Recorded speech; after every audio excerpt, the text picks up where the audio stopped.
What's going on, guys? It's Zach here, bringing you guys another fantasy football video. And this one, just going to be a pretty low-key one again. Just going to be doing another mock draft here. This will be a PPR snake draft in a 12-team league. It looks like we've got the second pick here in this one. I'm doing this on the ESPN platform, so our ADPs and all that might be a little bit different than whatever platform you're on. But kind of like doing these. Figured I'd just record every mock, or a good chunk of the mock drafts I do, and upload them for you guys and talk my way through it, just so you guys can sort of see how it turns out. Happy to probably just try and talk about every player as they come up, as they go, sort of just give quick rundowns. Should be a pretty long video, so if you don't have anything to drink or eat, maybe go grab something, take a seat. Gonna be here probably 30-minute video or something like that, so much longer than the other ones. Try and sort of show you guys how I approach a draft and sort of mold my draft strategy as this draft goes on. Yeah, just fun to do these mock drafts. Definitely fun to see how these teams turn out. It's generally the biggest advantage of doing all these mock drafts in the off season is you can sort of do a bunch of different builds and see which ones turn out for you and see which ones you end up liking. Because sometimes maybe you'll go with a hero RB build and you realize, oh, I didn't like that, or maybe you've got pick 5 or whatever and you want to take Kelsey there, and then you go see, and after you're doing those drafts, you see that you don't really like how your team turned out. So it's just fun to sort of mix and match teams here and see what happens and sort of see how these go. So obviously, I would really hope for Justin Jefferson to slip to pick 2. I highly doubt he will, but in the case that he does, I would obviously take Jefferson here. Otherwise, I still think I would actually lean Jamar Chase at pick 2. Um, I think that he and Justin Jefferson are in a very clear tier 1 for wide receiver. And I think there are actually a lot of good values at running back later on in the draft that I want to expose. So I'll take Jamar Chase here. Sorry about that if you guys are hearing that. I got my 2 dogs here, so they're getting a little riled up. But uh, so there we go. We got Jamar Chase at pick 2. Christian McCaffrey goes pick 3. That's not too shocking. Eckler at 4 is pretty chalk so far. Moving on, we're going to probably see Cooper Kupp here, but this is where I've generally seen people maybe start to think about Bijan or Travis Kelce. I don't actually have any problem with taking Bijan as high as the running back 2. There you go. There's Travis Kelce at pick 5, sort of like what I was hinting at earlier before the draft started. I don't mind taking Kelce there at all, actually. I've done a couple builds at that, and I generally don't like how it turns out, but I think that if you're going to take Kelce in the first round, it makes the most sense to do that in like a 10-team league or a league where you're only starting 2 wide receivers. In a 10-team league, the positional advantage of a tight end like that is a lot higher because you don't need. There's just such a huge teardrop after Kelce there, and there are enough good players at the other positions that you can build it out. But I've generally found that the larger your league is, the less advantage you get from going with a high value tight end and a high value quarterback. So yeah, we saw Saquon go at pick 6. That's pretty high, actually. I think his ADP is generally around pick 10 here. In best ball, you can get him as late as like the end of round 2. But sort of makes sense that he really should be going about this high. I think people are too worried about his potential holdout with the Giants. I don't see that happening. Cup goes pick 7. I actually don't mind that. I think from a stat standpoint, he's my wide receiver 4. I have Tyreek Hill 1 spot ahead of him.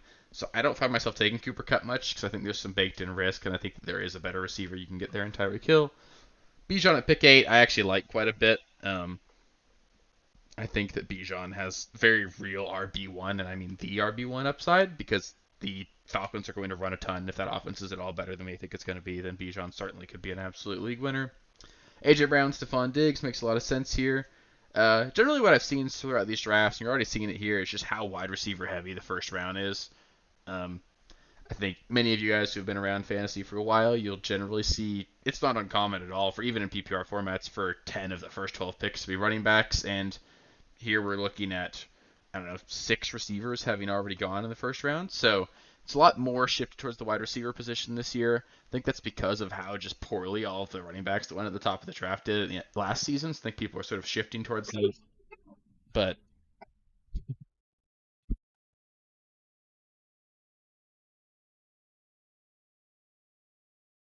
sorry about that. There went my dogs again. Jonathan Taylor at the end of round 1, I think, is actually a really good value. Um, I personally haven't been taking him much just because I think there's a lot of negative there, but there's a lot of other running backs here that honestly, I mean, Jonathan Taylor is still a running back that could end up being the running back 1, so I don't mind taking him, especially if you're going to get to double up on him at running back. I don't know how I feel about him being my only running back there, so I think if you're going to take him at the end, you probably want to go running back. Um, But yeah,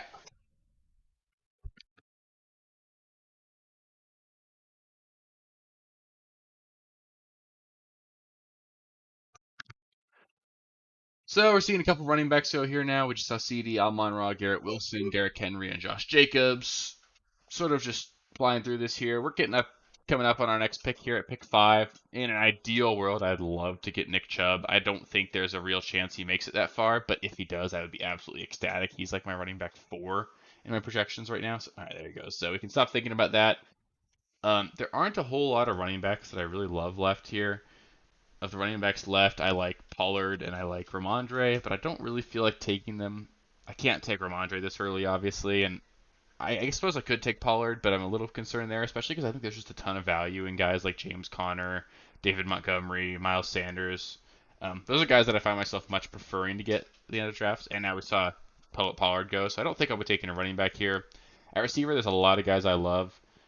I can't believe that Chris Olave still got an ADP of pick 40 on ESPN. I'd expect that to change as the offseason goes by. In best ball and underdog, he's generally going closer to pick 20, so I think I'm going to play the ADP game and hope he comes back around to me in round 4, but there's no way he does. Um, Looking everywhere else here, there's certainly a potential opportunity here to take a quarterback, and honestly, I think I'm going to do that. I'm going to take Jalen Hurts here. I don't love any of the values anywhere else here. I think I can get Olave later. I might take Mark Andrews next as well, but I'm going to go Jalen Hurts here. He's my quarterback 1, and I got him. I'm totally fine taking Jalen Hurts at the end of the second round, especially because sort of like a third round pick for me, and I didn't feel tied to any of these other players. Um, but moving forward here, all right, so we just saw Joe Mixon and Ramondre go. So again, we're probably looking at waiting on running back here. I'm not in love with any of the running backs at this point in time. Looking at receiver, of the guys left, my highest ranked wide receiver is Chris Olave, and I'm actually a little bit worried. I don't think he'll make it back to me at all. So I think I got to take Olave here. It's a bit of a reach, but he's going to go up this high once the draft actually, once the league actually, or the rest of the fantasy community actually comes around on that. So I have no problem taking Chris Olave in the third round. I think he's got very real top 5 wide receiver upside this season, and I love what my wide receiver core looks like right now with Jamar Chase and Chris Olave. So certainly sort of going with the zero RB approach here. It's something that I've actually found I like quite a bit, especially picking at this top spot where you're basically going to take Jamar Chase or Justin Jefferson with pick 1 and 2. Um, and a lot of the middle round wide receivers I'm not as in love with as I am with the top wide receivers. This sort of tier from like Chris Godwin down to Mike Williams, I don't really find myself taking much of it all. So I think while a lot of people are taking those receivers, that's what I'm generally going to be getting to be when I'm looking to draft running backs this season. Um, Certainly, just a lot of values out there. Like I wholeheartedly believe Miles Sanders can be a running back 1 this season. I think that, I mean, I think David Montgomery is going to be like a high end running back 2. I think Jahmyr Gibbs will be a high end running back 2 as well. But look at their ADPs. Gibbs going pick 37 compared to 78 for Montgomery. Can't justify taking Jahmyr Gibbs that much further ahead of David Montgomery. But yeah, so I guess moving on here, just let's take a look at who else has been drafted. After I took Olave, we saw Josh Allen, Aaron Jones, Brees Hall, Waddle, and there goes Jahmyr Gibbs at pick 7 in the round 3. This is definitely pretty typical. What you'll see is the third quarterback go off early in the third round. Um, I think that in general that has been pushing the rest of these quarterbacks a little bit higher in drafts than you'd expect, just because anybody who wants to get one of those top 4 guys, maybe you have Burrow in the same tier as those guys, you're going to force yourself into drafting those just because you don't want to put yourself in a spot where you're missing out on it. And I think a lot of people are really worried about not having that positional advantage at quarterback. So just like I was saying, we saw Burrow go at the end of round 3. That's crazy given what we've seen from the fantasy community over the last few years. Seeing 4 quarterbacks go in the first 3 rounds, I don't think is uncommon at all. And it's just definitely something that we haven't really seen over the last few years. I'm not necessarily against it. In my mind, I think there are good enough quarterbacks you can wait on later. I don't think there's a true difference maker really outside of the top 3. I sort of have a top 4 tier. I actually put Justin Herbert in there as my quarterback 4, and I love getting him later in drafts. But other than these, other than Herbert in the middle rounds, if I miss out in the top 3, I definitely find myself just taking 2 sort of. I'll take Russ and Kirk Cousins, or I'll take Trevor Lawrence and Kirk Cousins, or Tua and Kirk Cousins. Just duo like that where I feel like they got a lot of upside and I'm still pretty happy. Um, but coming up here. We don't need to look at quarterback at all, obviously, because we took ours. Um, this is also crazy seeing Mark Andrews with an ADP of pick 48. There is no way I get him at pick 47, but if he's there, I'm going to take him. I think he's going to have a really great year, and he's got having that tight end advantage is just something that's super huge. Um, Looking at the running backs on the board, we are pretty quickly running out. This is certainly a little bit different than what you see in terms of ADP as an underdog right now. On underdog, like all of the wide receivers are shifted up quite a bit. As to where here, it looks like in general the running backs are going much earlier. So it seems like ESPN still hasn't fully adjusted to what we're seeing so far this season, which certainly makes sense. And dang, that's a bummer. We just saw Mark Andrews go 2 picks before us. Um, I can't justify taking a tight end this early outside of Mark Andrews, so I'm going to wait on that. Looking at the running backs, I do really like James Conner, but I feel like I can wait till pick 78 or my next pick. See, my next pick is going to be okay, it's going to be something in like the early 70s. I think I can wait on running back and hopefully get David Montgomery, and then I'll pair him with some. So it looks like I'm going to be going with a 0 RB build here. In terms of the receivers here, nobody that I'm super in love with, but I do like Marquise Brown quite a bit. It's a little bit of a reach, but I think I might do that. I've got him ranked as my wide receiver 15. I think he's just going to have a really good year. So I'll take Marquise Brown here. He is my highest ranked wide receiver on the board there. It feels weird looking at the ADPs on this site. It's very different than what I've seen most of the mock drafts I've been doing or drafting on underdogs. So it's definitely something to note. Generally, I wouldn't expect to see receivers even of this tier at all available at this point. So let's see. We've got our 3 wide receivers. This is a 2 wide receiver, 2 running back, and a flex spot. So honestly, it's a little bit questionable to take our 4th wide receiver before we take a running back. And I do have James Conner ranked fairly high. And I don't like what we're going to look at with our running back 2 if I wait, especially if I miss out on David Montgomery. So I'm going to take James Conner here. Gives me a little bit of stability at the running back position. I think he's just going to be a really solid running back 2 this season. Probably think a high-end running back 2 to that.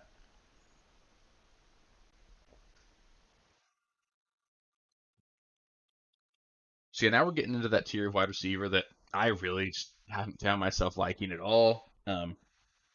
There's guys like Deontay Johnson, who I think will have a better year this year than he did last year, but I just don't love. DJ Moore just going to be on a bad offense. Mike Evans going to be on a bad offense. DeAndre Hopkins, I'm not really comfortable taking him right now just because there's too much unknown, and I don't like spending 5th round draft capital on a player that might be on just a garbage offense. So I don't want to invest in that. Terry McLaurin I like, but again, I think the Washington offense is going to be bad, and I think he and Dotson are going to split receptions quite evenly, actually. So if I'm going to be taking a Washington wide receiver, it would be definitely Dotson later on in drafts.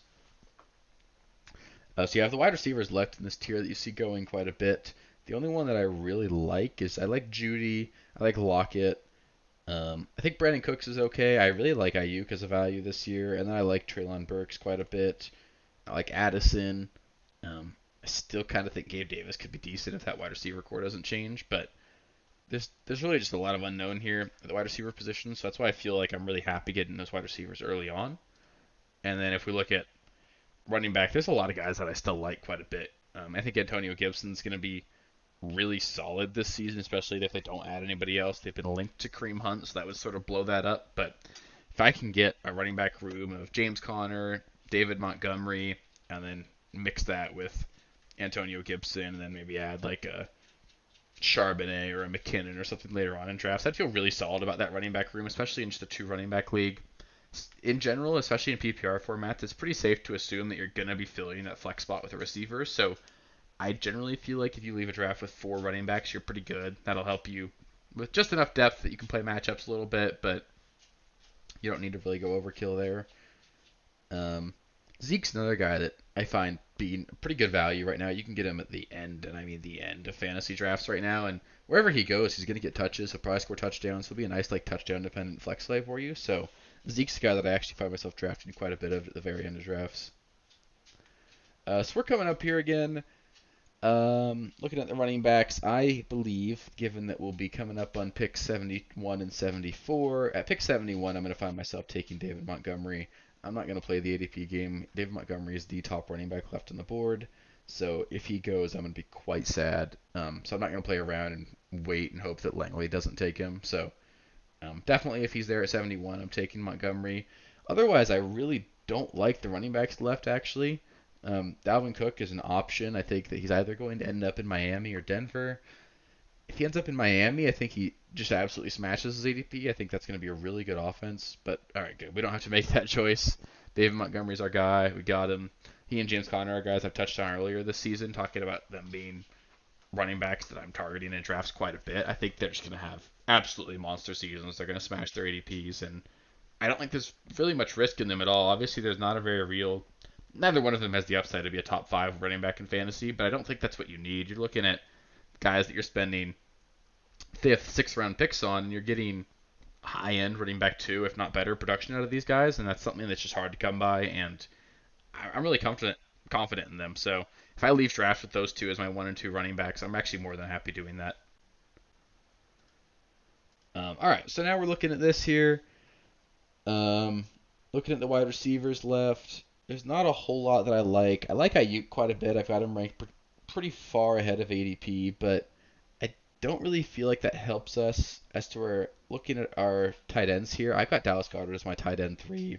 He's still on the board here. He's going to be the 6th tight end drafted, and that's going to make me feel like I got a really good value, especially because I get to stack him with Hurts. So getting that Hurts Goddard stack makes me feel really good. I've also sort of unintentionally filled out my starting lineup right here. I don't actually advise that you make that a goal of yours. I think in general, a lot of people sort of get stuck with the thought that they have to fill out the starting lineup like that, and then they find themselves ignoring good players that would be really great depth options. Um, I don't think there's anything wrong at all with drafting an extra running back or a receiver before you get your quarterback or tight end. Especially if Goddard had been gone, I would have had no interest in taking a tight end yet, and I would have certainly been adding more wide receivers here. So I don't feel like this is something that you have to do. I don't think it's at all a requirement that you fill out your starting lineup. In fact, I kind of advise against even trying to do that. But I don't think it's necessarily a deal breaker either. If you do that, it doesn't mean you drafted poorly. It just means that things sort of fell that way. Kyle Pitts is such an interesting pick, man, because obviously there's very real upside there, and it's hard for me to be as out on him as I am. The way I have him statted out, he stats out as like the tight end 17, and obviously I would take him ahead of that because there's just that upside. Who knows? Maybe I'm just wrong. Maybe the Falcons' offense is way better than I think it's going to be, but it's just hard because he's probably going to be the number 2 target in an offense that's just going to pass maybe the least in the league. They were the most run-heavy team in the NFL last season. They're going to do that pretty well, and they made it really clear that's what they want to do by drafting Bijan Robinson in the first round. I really like Drake London as a talent too. So, like I said, I don't think Pitts can just dominate targets. So, I just find myself being super out on Pitts. I still love Pitts, the talent, and in Dynasty, he's definitely somebody that I'd be targeting because the dude's like 21, 22. It took Kelsey till he was 25 to like catch a pass in the NFL. So, the age is certainly on his side there, and it's not something that I'd be worried about long term with Pitts. But the situation is just really bad, so I don't find myself interested in him this year. But now as we look at guys here, obviously I'm not going to draft a second quarterback or a second tight end. I took a pretty high one in both regards. So if either one of them doesn't pan out, I'll just be on waiver wires, and that's fine. So now we're at the point where I just want to draft a bunch of wide receivers and running backs. We've got a bench of 7 total players, so I'm probably looking to draft 3 more running backs, 4 more wide receivers. So I'll just look at the flex tab here. My last 2 picks are always going to be a kicker and a defense. Hopefully just the defense. If you want to play in a league without a kicker, I would not judge you at all. Um, what I would really hope makes it to me here actually is Jordan Addison. I know he's maybe a little bit lower in ADP than what I'd be taking him here, but I have no problem doing that. He's statted out as my wide receiver 25. I think he's going to be just absolutely fantastic this season. He's going to be a guy that generally I'm sort of out on rookie wide receivers. I just find that they get way too much hype and it doesn't really work out the way you'd hope it would. But with Jordan Addison, I think he's a really good player. He's coming into a perfect role, so I'm going to be drafting Addison here, especially as my wide receiver 4, so a guy that I don't need to rely on right when the season starts. That makes me feel really good. So we saw Daniel Jones and Jacoby Myers go here. Again, a lot of receivers I like quite a bit. I think I can wait on Antonio Gibson. He's supposed to go around pick 139. I'll pick again at pick 122, so that's totally fine. Looking at the receivers here, I think I'm actually just going to take the upside shot of Gabe Davis. Yeah, I know it's gross because of how bad he was last season, but I mean, generally I would have leaned Rondale Moore there. Actually, I like him quite a bit this season, especially with DeAndre Hopkins leaving. But like, if you look at the receiver core I have right now, I've got Jamar Chase, Olave, Brown, Addison, and Gabe Davis now. Remove Gabe Davis there. If I take Rondale Moore, then I would have two Cardinals. Obviously, don't want that. And on top of that, Rondale Moore, I think he's gonna have a nice season. I think he could be like a high-end wide receiver 3 this season. But with how stacked my wide receiver core is, there's not enough upside there for him to ever be a guy that I look at starting in my lineup. So I just can't find myself being interested in that. As to where I'm much happier with the upside of Gabe Davis, and like I said, I don't need him. He's my number 5 wide receiver here. He'd be a perfect guy to play in a flex if I'm in a bad matchup and just need to hope for 30 points. I think he was banged up a little bit last season, so Gabe Davis isn't a guy that I'm necessarily avoiding, even though he actually hurt me quite as much last year.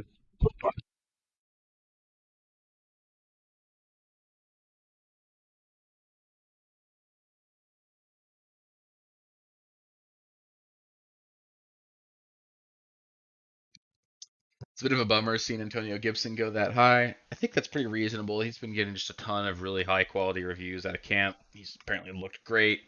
They plan to use him quite a bit. My only concern, like I said earlier, would be if they bring in Kareem Hunt or another running back. But if they don't, Antonio Gibson, I've loved the talent for a long time. He'd certainly be a guy that I'd be interested in drafting in quite a bit of leagues, especially given just how cheap he is. But so we've got 5 really great receivers. We've got our quarterback and tight end locked down. I do think before we get to the end of the tail end of this draft, I really do want to start adding to my running back room here. I'm not gonna force it with the running backs here, but if either Charbonnet, McKinnon, or Herbert are left, um, I'd be more than interested in taking it with this next pick here. I think that really beyond that, there's too much unknown. I like taking Tank Bigsby quite a bit late. I like I said, I like Zeke late as well. Um, A Chain's a guy. He has no business going at pick 243 here. Actually, um, just know that he's going to get drafted ahead of Raheem Mostert and Jeff Wilson in this offense. I get him dropping with the Dalvin Cook news, but Devon A. Chain, he's a really explosive player. He's going to have a role for sure. He's going to be that third down back. He's going to get probably 10 touches a game and maybe be super efficient with them. So I have no problem taking Devon A. Chain here either. But before we get force square peg into a round hole here, let's look again.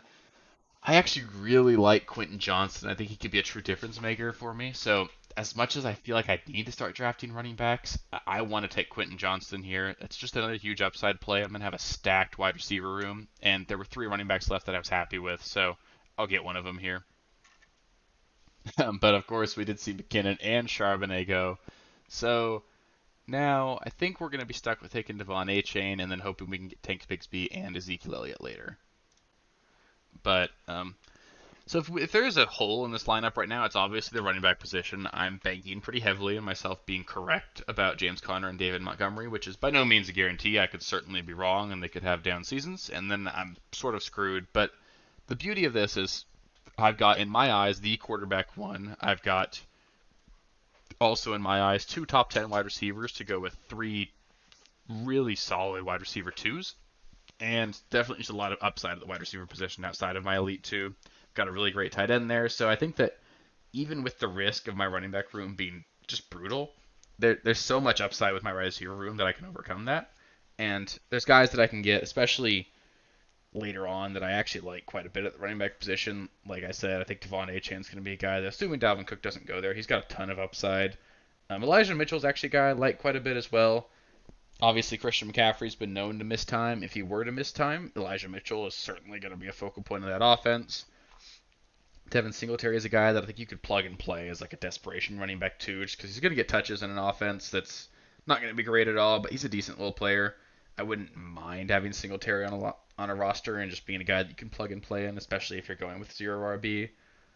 Not really interested in Damian Harris or Deonta Foreman at all.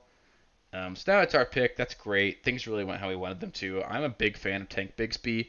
I think he's going to get a lot of the passing down work and a lot of the goal line work in Jacksonville. And obviously, I think he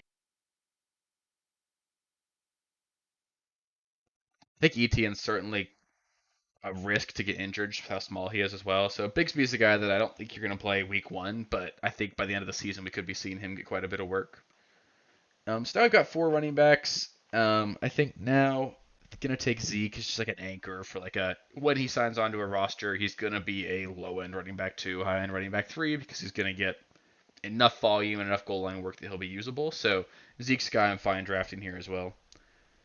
So that'll round out our running back room for sure. Now I've got five total running backs. I've got Connor and Montgomery. They're going to be the guys that I'm going to lean on week in and week out. And I've got some upside plays in A-Chain and Bigsby. Just hoping that one of those two rookies can really get a nice hold in an offensive role and then exceed that ADP value. And then Zeke's just a guy that I think is going to be a little bit of a stabilizer for the running back room. So now we're pretty happy there. We'll just take a look. Maybe there's a tight end or quarterback that's somehow here. Nobody that I love. Yeah, none of these quarterbacks worth taking. I like Craig Dulcich, who just went quite a bit, but not worth taking because I already have Goddard. So now we're looking at wide receiver. I like Bateman quite a bit. I think he's got a real shot to be the wide receiver one there. Another option here would be Jameson Williams because there's obviously upside there, and I'm obviously not going to need him early on in the season. I'm a little worried about the injury news coming out about Bateman, about him not being 100% yet. I thought he should be, so I'm going to lean with Jameson Williams here just because he's going to have a very real role in that offense, and when he does, I think he's a good enough player to be great. Defenses, I don't know. I haven't looked at defensive schedules to start the season very much. I'll just pick, I don't know. I'll pick the Eagles defense because they were great last season. Whatever. And then we'll come to a kicker. I won't sit around and make you guys wait for that. So that's going to be our team here. If we take a look at it, we've got Jalen Hurts at quarterback, James Conner, David Montgomery, Devon A-Chain, Tank Bigsby, and Ezekiel Elliott at the running back position. And then at our receiver position, we've got Jamar Chase, Chris Olave, Marquise Brown, Jordan Addison, Gabe Davis, Quentin Johnson, and Jameson Williams. So overall, I think I'd give this team like a B+, A-. Like there is a risk here for the running back room to be quite a downfall of this team. I think I'm so rock solid at all the other positions that I would obviously be competitive even if the running back room fell apart. But assuming that I'm stuck with or assuming the running backs pan out, which I really do think they will, I think that there's just no way that this team isn't elite. I really do actually like how I approach this. I think that if you have a top two pick, I've generally found that doing a wide receiver heavy build is the best approach because by the end of round two, you're sort of just missing out on the running backs that make me really satisfied anyway. So you might as well just get guys like Jalen Hurts and Chris Olave, and you've got a really elite top three there. And like I said, I think there are very real values for the running backs in the middle rounds.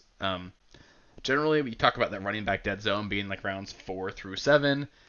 I think it's a little bit different this year because people are leaning so wide receiver heavy that it's sort of pushed all of the running backs back. So I think the guys that you're getting in rounds 5 and 6 for the running backs are normally guys that would have gone in the third and fourth rounds. So I think there's a lot of value at running back position in the middle rounds this year, and I think it just makes a lot of sense to take receiver early because there's just good enough running backs later on that I think you can steal those values and really be happy with your team. So, yeah, that'll be it for this video. Hope you guys enjoyed watching the video. Let me know what you think about the team.